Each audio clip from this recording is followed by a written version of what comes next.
di dalam kurikulum operasional satuan pendidikan, ini semestinya ya Bapak prinsip-prinsipnya diperhatikan. Yang disimpan itu adalah benar-benar unsur penting saja, tidak usah segala macamnya.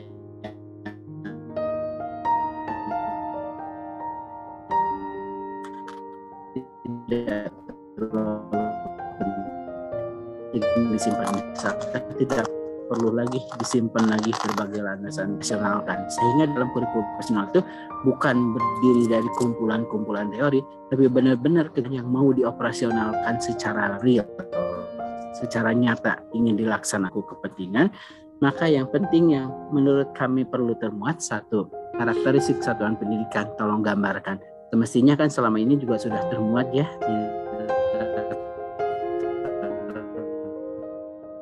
belakang, bagaimana gambaran dari belum kan selama ini bahwa sudah mempunyai, kalau merasa misalkan yang selama ini ada, kalau perlu ada diperbaiki silahkan, memang beberapa materi yang perlu diperbaikinya. Dan yang ketiga adalah pengorganisasian pembelajaran. Di dalam pengorganisasian pembelajaran inilah Ibu Bapak tolong bagaimana gambarkan intra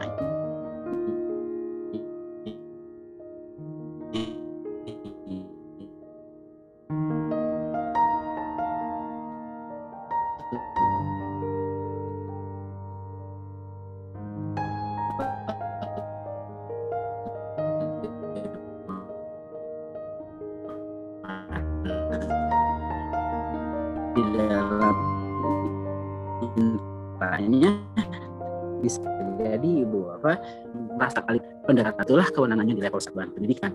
Lalu yang keempat yang lalu terkait dengan proyek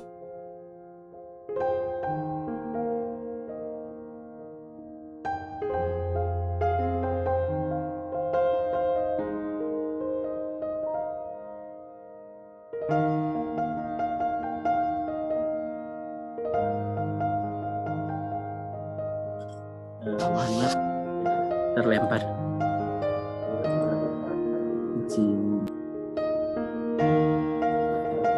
Udah suaranya udah jelas lagi belum ya?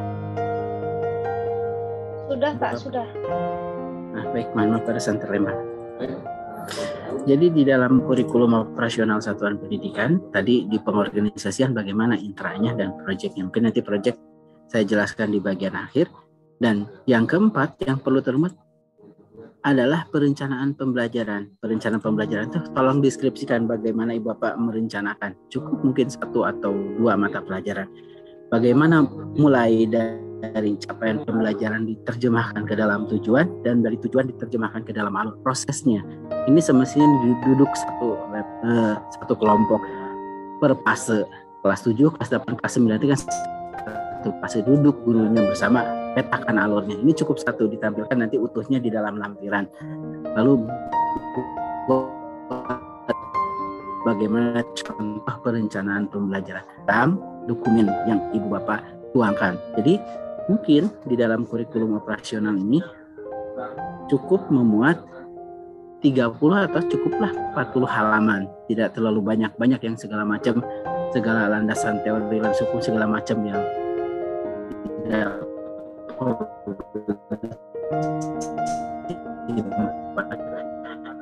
jadi benar-benar apa yang akan dioperasikan dan dilaksanakan proyek pembelajaran penguatan Pancasila.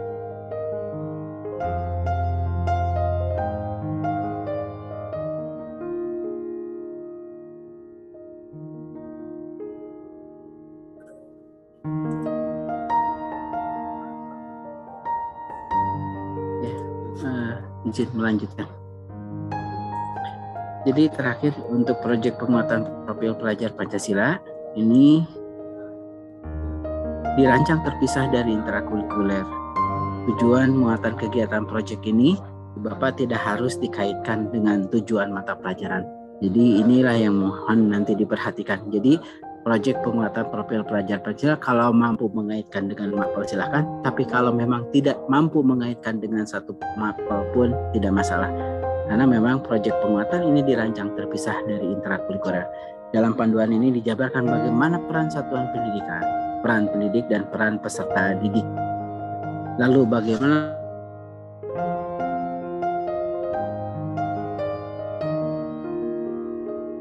seluruh guru yang mengajar di kelas. Kalau diterapkan di kelas 7, maka semua guru di kelas 7 yang akan menerapkan menjadi tim fasilitator.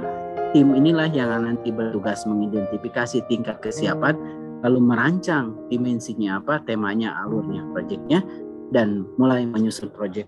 Nah, panduan proyeknya sudah kita tuangkan, Ibu Bapak, bagaimana proses-proses yang dapat dilakukan, serta Ibu Bapak nanti contoh-contoh pengembangan modul proyek pun sudah kita tekankan. Untuk proyek ini, karena ini di beban belajar utama siswa, penjadwalannya itu bebas. Bisa jadi ada yang menjadwalkan ini setiap hari Jumat full untuk kegiatan proyek penguatan profil pelajar Pancasila. Jadi belajar intranya, mata pelajarannya Senin sampai Kamis. Setiap hari Jumat penuh untuk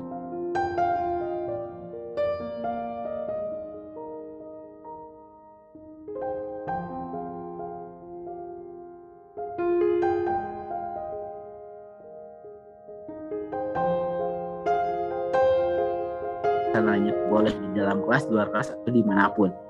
Tapi di jam belajar utama. Ada juga yang menjadwalnya itu di blok. Kalau di blok ini selama 2 minggu penuh dalam 1 bulan, misalkan setiap 2 bulan atau setiap 3 bulan, 2 minggu penuh itu pelaksanaan proyek. Jadi belajar intra full untuk proyek. Ini fleksibel pengelolaannya terkait dengan proyek penguatan profil pelajar Pancasila. Dan nanti Bapak kalau memang membutuhkan nantinya beberapa inspirasi modul, nah itulah yang sudah kita siapkan di dalam platform Merdeka Belajar. Beberapa contoh bagaimana proyek itu disusun. Tapi bagaimana mengembangkan proyek ini secara utuh ada dalam panduan proyek penguatan profil pelajar Pancasila dari 3 panduan yang sudah saya sampaikan tadi. Ada panduan kurikulum, panduan pembelajaran asesmen, bagaimana mulai merencanakan pembelajaran sampai melakukan pengolahan hasil asesmen. Itu silahkan dibahas bersama di level satuan pendidikan, dicermati bersama. Lalu bagaimana pengembangan kurikulum operasional, dan terakhir bagaimana pengembangan proyek. Pelajari dulu, pahami dulu, baru nanti Ibu Bapak diskusikan bersama teman-temannya.